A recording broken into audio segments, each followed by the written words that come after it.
Holiday season is a time for family and friends to be together, but during this period, not everyone can afford to spend time due to loved ones not being there or financial constraints. We're now joined by a clinical psychologist to give us some tips on how to cope if you find yourself in that situation where your loved ones are no longer there or you simply cannot afford to.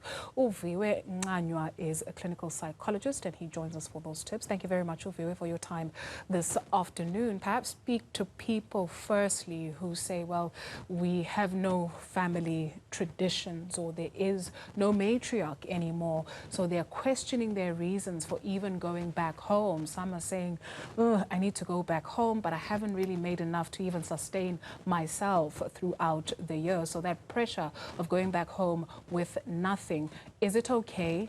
Is it okay to just rest? Well, firstly, good afternoon to you, Dudu, and the viewers.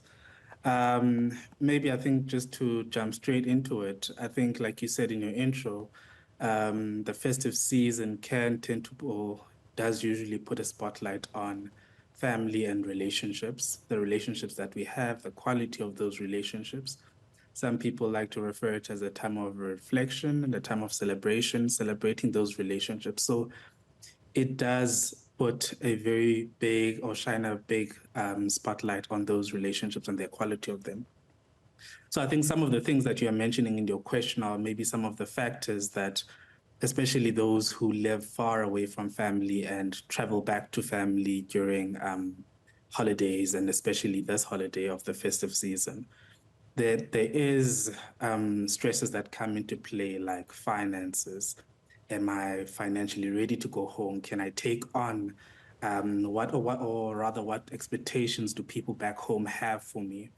And those are just the people that do have people that they can call family or close friends that they can celebrate with festive. There are other people also who don't have that option, who don't have necessarily family or friends, or even when they do have family and friends, there's, how can I say, almost like an emotional distance where I don't feel close to the people that I think others would expect that I would be close to. And that can lead to feelings of loneliness and dreading the festive season itself. Do we then need to be careful in what we say in our interactions?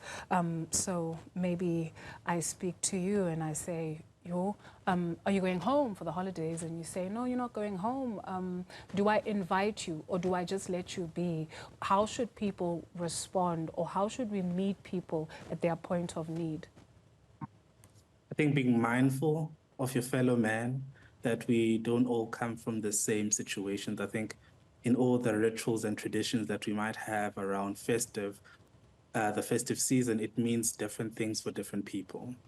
As much as it's a time of joy and celebration for some people it can be a time of loneliness, a reminder of a loved one that is no longer around, or loved ones that are no longer around. And it can be a painful time as well. So I think being mindful, like you say, in what we say and how we say it, what we assume for the next person.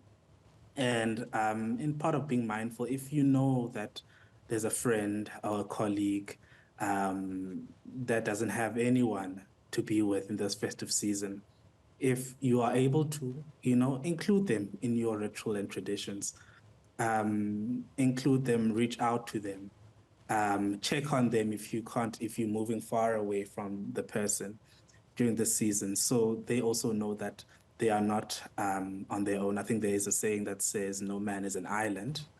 So, I mean, it's quite an awkward time to be an island in this festive season. Is it really? There are just some people who enjoy their own company and the silence that comes with it. Is that too not okay?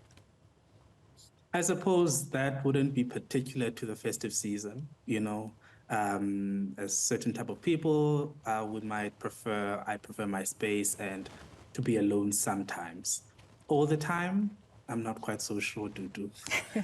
Especially maybe at this time of the festive season where there's so much of a spotlight on, okay, what are you doing this Christmas? What are you doing this New Year or this festive season? Where are you going? Okay. Thank you very much for your time this afternoon.